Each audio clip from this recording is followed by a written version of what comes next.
জানো তো আজকে সকালবেলা ঘুম থেকে উঠেই একেবারে চক্ষু চড়ক গাছ। এ কী অবস্থা! দুপুরবেলা রান্নাবান্না প্রায় কমপ্লিট করে ফেলেছেন কে? কে আবার? আমার কর্তামশাই। এদিকে ভাত, ওদিকে চিকেন কষা। বললাম ব্যাপারটা কি? বলল আমার একটা রান্না খাওয়ার ইচ্ছা হয়েছে, সেই রান্নাটা তোমাকে আমি অফিস বেরিয়ে যাওয়ার পরে করতে হবে। তুমি করে রাখবে, সেজন্য তোমার কাজের প্রেশারটা কমানোর জন্য আমি তোমার এই দুটো রান্না করে দিলাম। আমি বললাম বাহ, বেশ ভালোই হয়েছে। আর আজ যেহেতু বৃহস্পতিবার, সেজন্য কিন্তু পুজো অর্চনার চাপটাও রয়েছে। তারপরে আর কি, দাঁত ব্রাশ করে চা খেয়ে ফ্রেশ হয়ে সোজা চলে গিয়েছিলাম রান্নাঘরে।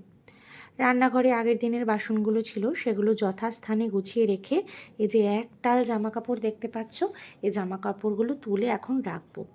বাপের বাড়ি যাওয়ার চক্করে বেশ কিছু জামা কাপড় আমার জমে পড়ে আছে। রোজই ভাবছি আজকে গোছাবো, কালকে গোছাবো, কিন্তু কোনোভাবেই গুছিয়ে আর উঠতে পারছি না। টাইম ম্যানেজমেন্টই করতে পারছি না। আর এটা হলো আমার দ্বিতীয় রুম, যে রুমটা এখনও তোমাদের সঙ্গে আমি সেভাবে ভাগ করে নিইনি। একটা দুটো ভিডিওতে হয়তো শেয়ার করেছিলাম, কিন্তু সম্পূর্ণ ভিডিওটা পরে কোনো দিন দেবো। দেখতে পাচ্ছ ঘরদোর একদম ঝাঁ চকচক ক্লিন করা হয়ে গেছে। এরকম ঘরদোর দেখতেও কিন্তু বেশ ভালো লাগে। আর তোমাদেরকে অসংখ্য ধন্যবাদ। আমার এই ভিডিওগুলোতে তোমরা এত এত ভালোবাসা দিচ্ছ, আমি সত্যিই আপ্লুত। আবার নতুন করে অনেক অনেক এনার্জি পাচ্ছি ভিডিও বানানোর জন্য। তোমরা এভাবেই কিন্তু আমার সাথে থেকো। আর এখন আমি বানাচ্ছিলাম ব্রেকফাস্ট। তো ব্রেকফাস্টে আজকে আছে জ্যাম পাউরুটি, কালকেও দিয়েছিলাম, আজকেও দিলাম। তো আমার বাড়িতে যিনি কাজ করেন তার দুটি ছানাপোনা রয়েছে, একটি ছেলে একটি মেয়ে। ছেলেটি যেহেতু ভীষণই ছোট, তার চোখের ভাষা দেখেই বুঝে নিতে হয় সে কী চাইছে। তো আমি পাউরুটিতে জ্যাম মাখাচ্ছিলাম আর ও হাঁ করে তাকিয়েছিল, তাই চারটেকেই ধরে বেঁধে বসিয়ে দিয়েছি আজকে ব্রেকফাস্ট টেবিলে। ব্রেকফাস্টে আছে ম্যাঙ্গো জুস আর জ্যাম পাউরুটি। তো চারজনকে একসাথেই খেতে বসিয়েছি। আমার বাড়িতে কাজ করে বলে তার ছেলেমেয়েগুলো যে অমানুষ সেরকমটা কিন্তু কোনো ব্যাপার নেই। আমি সবসময় চেষ্টা করি প্রত্যেকটা মানুষই সমান এরকমভাবেই আমার ছেলেকে শিক্ষা দিতে, যাতে কোনো মানুষকে ছোট বা হেয় করা শিক্ষা আমার ছেলের মধ্যে কখনোই না জন্মায়। তার মধ্যে উপরি পাওনা কি দেখো, ওদিকে আমার ব্রেকফাস্ট করতে করতে আমার মাসি শাশুড়ির বড় মেয়ে হঠাৎ করে এসে আমাকে বলল যে নিচে চাউমিন বানিয়েছি, চলো ওখানেই খাবে। তো আমি বললাম সে কী কথা, আমি তো এখানে ব্রেকফাস্ট বানিয়ে ফেলেছি। বললো না না, চলো আমি বানিয়েছি, তুমি কিন্তু অবশ্যই খাবে, চলো। আর এদিকে কর্তামশাইয়ের আবদারে এখন বানাচ্ছি কি, কচুর শাক ইলিশ মাছের মাথা দিয়ে।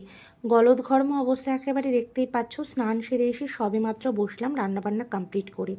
আর কচুর শাক রান্না করতে কতটা সময় লাগে সেটা তো তোমরা সকলেই জানো। এই কচুর শাক খাবে বলেই সকালের রান্নাটা কিন্তু তিনি করে দিয়ে গেছেন। আর বৃহস্পতিবার মানেই প্রত্যেকটা বাড়িতে লক্ষ্মীবারের পুজো, অর্থাৎ মা লক্ষ্মীর পুজো কিন্তু হতেই থাকে। তো সেই মতো আমার পুজো কিন্তু দেওয়া সম্পূর্ণ হয়ে গেছে। এবার ঠাকুরকে খেতে দিয়ে সোজা চলে যাব ঘরে। সেই জন্য আমার ঠাকুরের দরজাটা টেনে দিয়ে এবার আমি ঘরে গেলাম। তো ঘরে চলে এসেছি, দেখতেই পাচ্ছ বসেও পড়েছি। প্রচণ্ড গরম লাগছে, একটু এসিটা চালিয়ে নিলাম।